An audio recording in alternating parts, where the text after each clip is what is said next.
രാജ്യത്ത് കോൺഗ്രസ് ഭരണത്തിലുള്ള സംസ്ഥാനങ്ങളിൽ ഏറ്റവും പ്രധാനപ്പെട്ടതാണ് കർണാടക. ഒരു കാലത്ത് രാജ്യം ഭരിച്ചിരുന്ന പാർട്ടി ഇന്ന് വളരെ കുറച്ച് സംസ്ഥാനങ്ങളിൽ മാത്രമാണ് അധികാരത്തിലുള്ളത്. അങ്ങനെ അധികാരത്തിലുള്ള സംസ്ഥാനങ്ങളിൽ ശക്തി കൊണ്ട് ഏറ്റവും മുൻനിരയിൽ കർണാടക തന്നെയാണ്. കഴിഞ്ഞ തെരഞ്ഞെടുപ്പിൽ BJPയെ തകർത്ത് തരിപ്പണമാക്കിയായിരുന്നു കോൺഗ്രസ് അധികാരത്തിലെത്തിയത്. ഭൂരിഭാഗം സീറ്റുകളിലും ഉയർന്ന ഭൂരിപക്ഷം നേടിയായിരുന്നു കോൺഗ്രസിന്റെ ആധികാരിക വിജയം.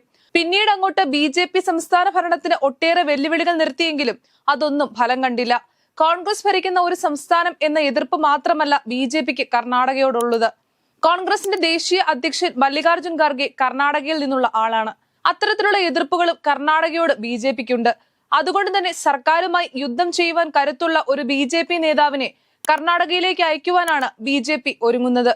അത്തരത്തിൽ ചില പേരുകൾ പരിഗണിക്കുന്നുണ്ടെങ്കിലും മുൻനിരയിലുള്ളത് K. സുരേന്ദ്രന്റെ പേര് തന്നെയാണ്. അധികം വൈകാതെ തന്നെ സംസ്ഥാന പ്രസിഡന്റ് സ്ഥാനത്തു നിന്നും മാറുന്ന സുരേന്ദ്രൻ കർണാടക ഗവർണറായി സ്ഥാനമേൽക്കുമെന്ന് അറിയുന്നു. കർണാടക ഗവർണർ സ്ഥാനം ഏറ്റെടുക്കുന്നതിൽ നിലവിൽ സുരേന്ദ്രന് എതിർപ്പില്ലെന്നുമാണ് അറിയുന്നത്. കേരളത്തിലാകട്ടെ സംസ്ഥാന പ്രസിഡന്റ് സ്ഥാനത്തേക്ക് രാജീവ് ചന്ദ്രശേഖർ എത്തുന്നതിനുള്ള സാധ്യതകളും തെളിയുകയാണ്.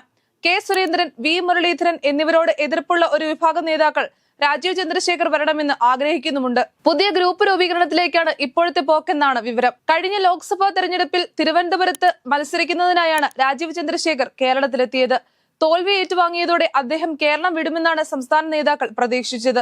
എന്നാൽ കേരളത്തിലെ നേതാക്കളുടെ ഭിന്നത മനസ്സിലാക്കിയ രാജീവ് ചന്ദ്രശേഖർ ഇവിടെ തുടർന്ന് പാർട്ടിയെ കൈപ്പിടിയിൽ ഒതുക്കാനുള്ള നീക്കമാണ് നടത്തുന്നതെന്ന് എതിർപക്ഷക്കാർ പറയുന്നു.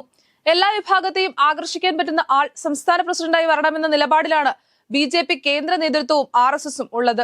പുതിയ തലമുറയെ സ്വാധീനിക്കാൻ കഴിയുന്ന നേതാവെന്നതാണ് BJP നേതൃത്വം രാജീവ് ചന്ദ്രശേഖറിന് നൽകുന്ന പരിഗണന. കേന്ദ്രമന്ത്രിയായിരുന്ന സമയത്തെ അദ്ദേഹത്തിന്റെ പ്രവർത്തനങ്ങൾ കേരളം പോലെ സാക്ഷരതയിൽ മുൻപന്തിയിലുള്ള ഒരു സംസ്ഥാനത്ത് രാജീവ് ചന്ദ്രശേഖരനെ പോലെ ഒരു നേതാവിനെ അധ്യക്ഷ സ്ഥാനത്ത് എത്തിച്ച് അതിലൂടെ പാർട്ടിക്ക് വരുന്ന സ്വീകാര്യത ഗുണകരമാകുമെന്നാണ് കരുതുന്നത്. ഇതിനിടെ മുതിർന്ന നേതാവ് ശോഭ സുരേന്ദ്രന്റെ കാര്യത്തിൽ ദേശീയ നേതൃത്വത്തിന് വലിയ താല്പര്യമുണ്ട്. കേരളത്തിൽ ഇപ്പോൾ ജനപ്രീതിയിൽ മുന്നിലുള്ള BJP നേതാവാണ് ശോഭ. മത്സരിച്ചെടുത്തെല്ലാം വോട്ട് വർദ്ധിപ്പിച്ച വ്യക്തിത്വം. കേന്ദ്രമന്ത്രി അമിത്ഷായുമായി അടക്കം ശോഭ കൂടിക്കാഴ്ചയും നടത്തിയിരുന്നു. എന്നാൽ കേരളത്തിലെ നേതാക്കൾക്ക് ശോഭയോട് അത്ര താല്പര്യമില്ല. MT രമേശിന്റെ പേരും സജീവ പരിഗണനയിൽ തന്നെയുണ്ട്. ഏതായാലും സുരേന്ദ്രൻ കർണാടകയിലേക്ക് ഗവർണറായി വണ്ടി കയറിയാൽ രാഷ്ട്രീയ കേരളത്തിൽ അദ്ദേഹത്തിന്റെ ശൂന്യത വളരെ വലുതായിരിക്കും.